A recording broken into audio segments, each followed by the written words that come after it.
a bit of a change to our usual programming. This week on the VLR, I'm going to be making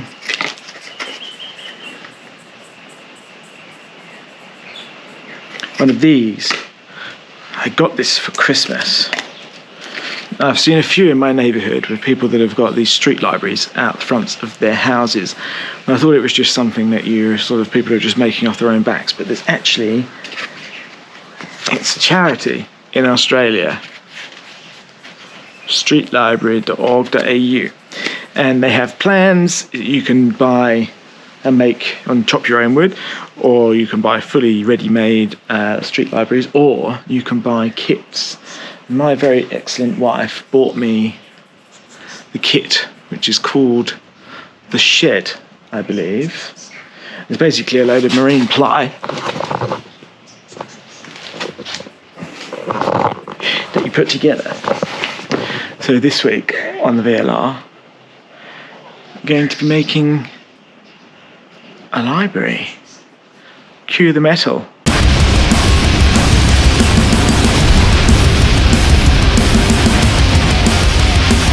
So here is the thing. I give you a little build guide. It basically gives you all the bits. It also gives you all the screws and hinges and things like that. Then it tells you what you need. For the door, you need a cordless drill. Tick. 1 2mm drill bit. Tick. Phillips head screwdriver, yes. Outdoor wood glue, yes. Corner clamps, no. I think I can get away without that. 150 grit sandpaper, 220 grit sandpaper. I have all of those. For the body, I need a hammer. I have a hammer. I have outdoor wood glue. I have that. I have 150 and 220 grit sandpaper. And this is a little diagram of the wood bits that they give you. And I've checked the box, and everything is there. Seems to be a 2-stage build. The first one is you put the base, the 2 side walls and the back wall together, and it's basically glue and tacking them together and wait for the glue to set. Then you do the same for the roof, wait for that to set, and then you build the front door. There's a sheet of perspex that you tack in or screw in, goes on the front, and then it's marine ply. So I'm thinking I'm going to paint the whole thing in a base coat of white acrylic and then do some kind of colour design on top. And then I've got this clear wood cedar stuff that I used when I built a little low unit thing for inside the house the other week. And I'm going to cover the whole thing in that, which should hopefully fairly well weatherproof it.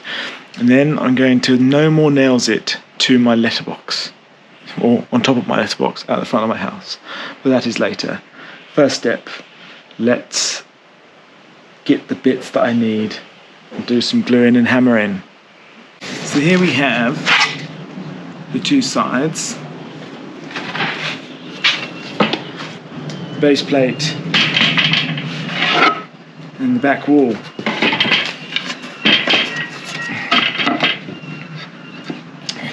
So it goes together something like that.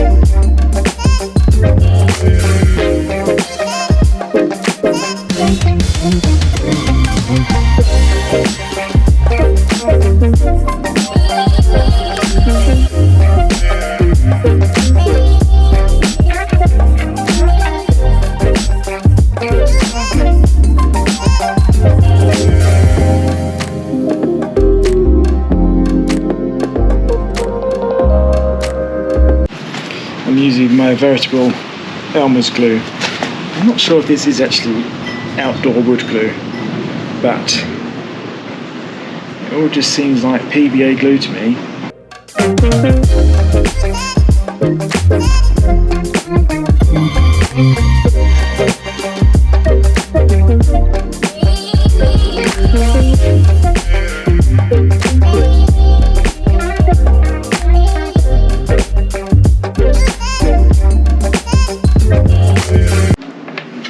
Snap these in.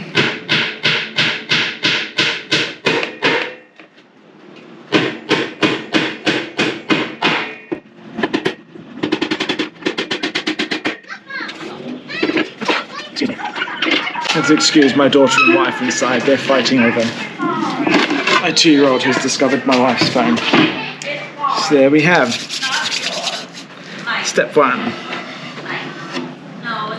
Front, the back and the base. So next is doing the sides, which I believe something like this. Should line up at the top. It does. And then it's basically same idea. Glue, nails, move on with your life. So this is what we're working with now.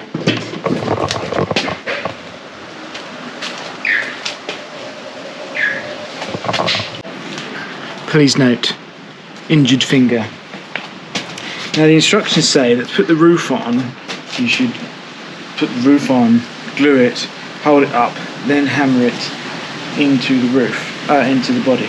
But I think that's going to be really annoying, so I'm going to ignore those, and I'm going to sort of do like what they suggested to do with the rest of the body, and do it first. So I'm going to make this right angle piece to start with, and then that should then basically just sit on top of the body without me having to muck around with it. The only thing I have to make sure is that the longer, deeper piece, or 2 pieces of the roof, one is basically a roof, bit of marine ply wider than the other, to enable it to be hammered in. Now I built a whole railway without measuring anything, so I'm damned if I'm going to measure 40mm. That feels about the same compared to my fingers, so let's just hammer a few more in there. I think it needs 12 nails. 4 for 4. I'm going to do some more of these. The next thing we'll do is the door. Now there is a bit of instructions that say use a corner square.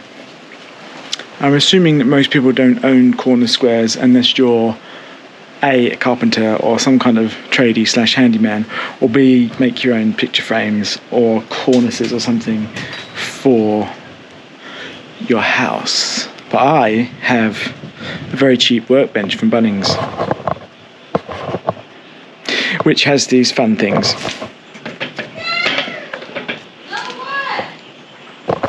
Of which I've managed to rig together somewhat of a corner square.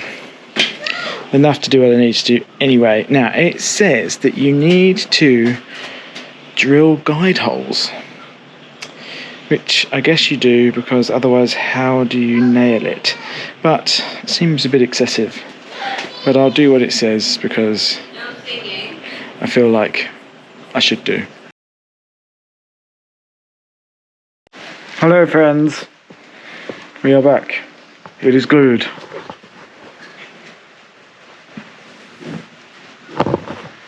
So now we sand.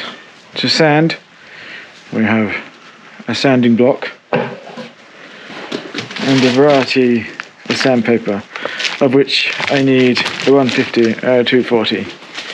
And I think it does need doing, because there's some quite horrible sharp rough bits. So I'm going to give this a sand, and I'm not going to video it because you know what sanding is. And then we're going to paint, but it's raining, which is annoying. Morning. It's now another day later.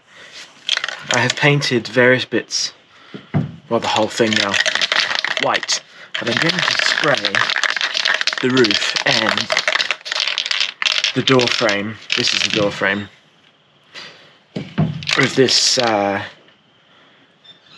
high gloss quick drying rust prevention interior and exterior paint, which if you watch my channel is also the colour of the little engineering train that ultimately failed.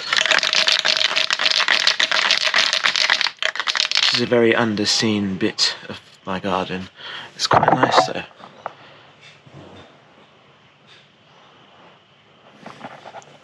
Quite nice if you like wild aspects of the garden.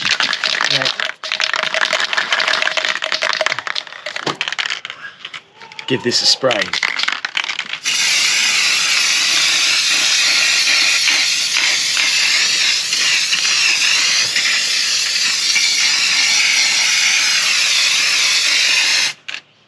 Alright, I've chosen a colour.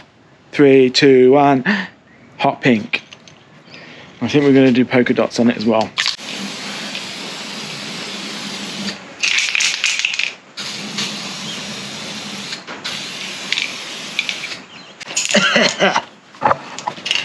I think I probably should have done that with a mask on. Have a little bit of a headache now. Anyway, a few deep breaths away from the toxic smell. And here we have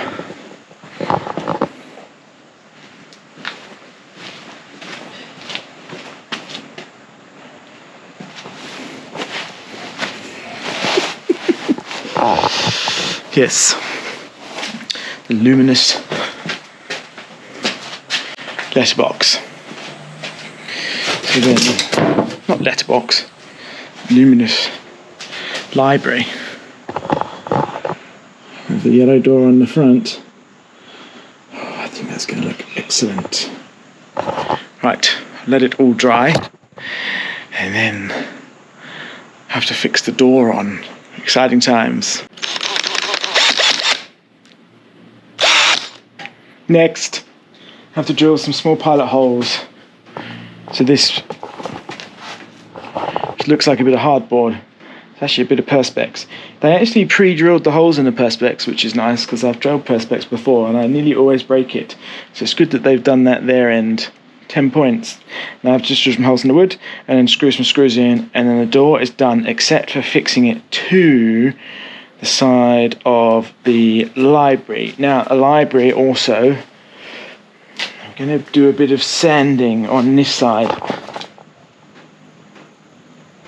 So I got the can too close underneath the eaves. It's run and it looks shite. So I'm going to try and sand it back and then do another coat because I've got another can of the pink and that may even it out a bit. Anyway, time for drilling. It is finished. It's at this jaunty angle because I have glued, and when it's upright it keeps sliding down. Probably because I used a bit too much glue. I also stuck on the streetlibrary.org.au sticker.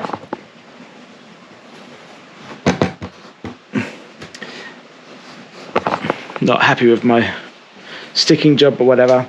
It has a simple latch.